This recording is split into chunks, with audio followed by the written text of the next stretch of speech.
This looks like a typical attack on a lone zebra by a lioness. The lioness pounces on the zebra's throat, first trying to flip and then strangle it. However, this time she encountered a strong stallion that is not going to give up easily. The stallion tosses the predator and easily drags it behind, trying to escape from the deadly jaws. He stumbles, bucks, but quickly gets back on his feet and finally manages to break free. He is too strong to become a meal.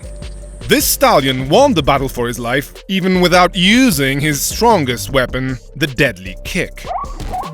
Zebras can break a lion's leg or jaw with one accurate strike. They are definitely not defenseless towards predators of the savannah.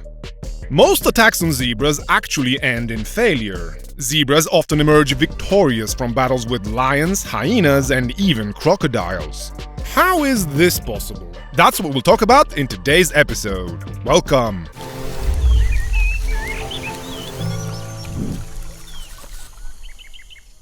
This is the zebra's lethal weapon, powerful kicks and swings of its hind legs equipped with huge muscles. Kicks that break jaws and crush bones.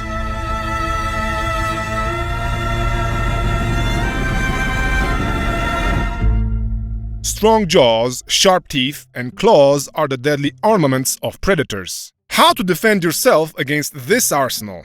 Zebras and equids in general seem defenseless at first glance. They are, however, not in a hopeless position. They are excellent runners. They spend all day on their feet, and even at night they do not lay down as they can block their knees and sleep while standing. Strong legs with hard hooves are their most valuable gift, inherited from their ancestors and at the same time a powerful weapon. Anyone who had contact with horses knows this. You should never approach a horse from behind, make sudden movements, or shout, because such behavior, even in previously gentle horses, can cause a defensive, sort of knee-jerk reaction in the form of a kick. Get up here in front of him.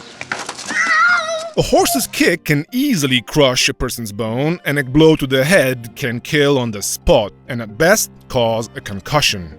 Horses usually weigh 11 to 1,300 pounds, over half a ton, and the heaviest draft horses weigh almost a full metric ton. Of course, all this weight is carried by their legs, but it is the hind legs that are responsible for propelling the animal forward during a run. The hind legs are used to push off the ground, but when an animal directs the vector of force located on the tip of the hooves towards the aggressor instead of the ground, this locomotive tool becomes a deadly weapon.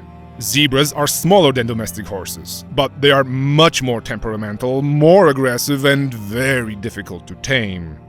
You have probably wondered why people don't ride zebras, as striped horses in stables could be a hit.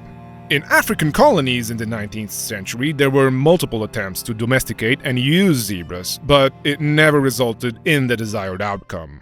Zebras have a fiery nature, often react with aggression, and panic much more than horses when stressed. We even tried crossbreeding them with horses to add more gentleness, creating so-called zebroids, but the results were still unsatisfactory. Horses, unlike zebras, have been domesticated for thousands of years and have undergone proper selection to become gentle and obedient. Zebras, on the other hand, remain wild, free, and untamed. Let's go back to the deadly kicks of zebras. Kicking is not only used for defense against predators, but also in fights for dominance between males. Zebras reproduce in a harem system, where the strongest male, the one who defeats all rivals, creates a harem of several dozen females, and he is the father of all foals in that herd. There are many candidates for the position of the alpha male, but there can only be one winner, and to select him, the stallions push, kick, and bite each other fiercely. The winner takes it all. However, not only males can bite and kick, females also use this ability in different circumstances while protecting their young. In this recording, we see a young zebra attacked by a lioness.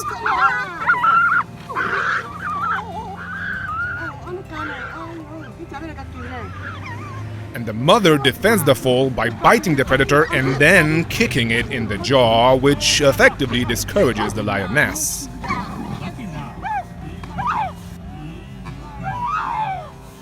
This video demonstrates how strong a zebra's kick can be. We see a mixed herd of zebras and wildebeest, and the wildebeest receives a kick. The blow is so strong that it instantly knocks the animal off its feet and makes it unable to get up. The stunned animal takes a long time to recover, although the kick was not that forceful. With a full swing, the kick could be much stronger. In this video, we see another scene similar to the previous one. This time the victim of the kick being a warthog, a much smaller animal than the wildebeest. At the moment of impact, we can even hear a dull sound, and the warthog is dazed. This blow was probably deadly. It could have caused a skull fracture, bleeding, and lethal brain damage. Approaching equine animals from behind is always dangerous. The hoof of a zebra or a horse is like a sledgehammer in the hands of a muscular blacksmith.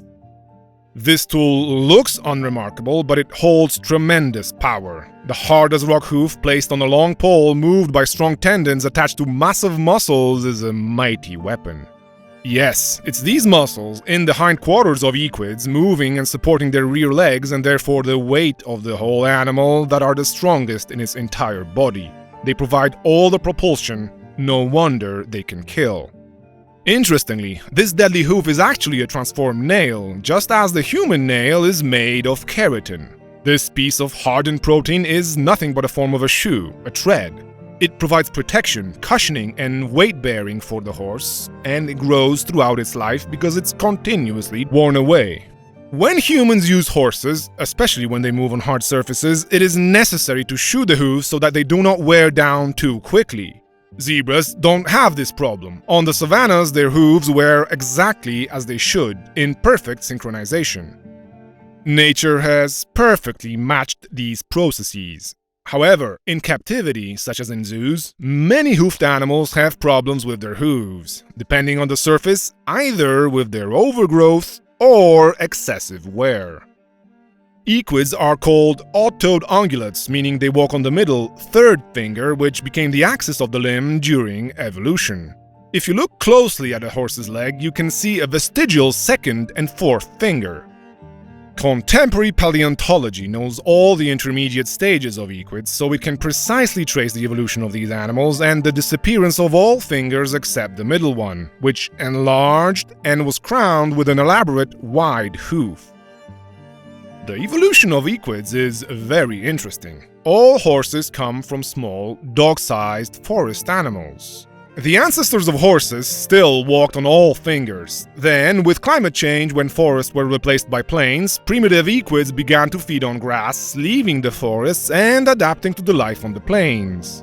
Their sizes grew, and thanks to the pressure of predators hunting them, the ancestors of horses became good runners. This remained to this day.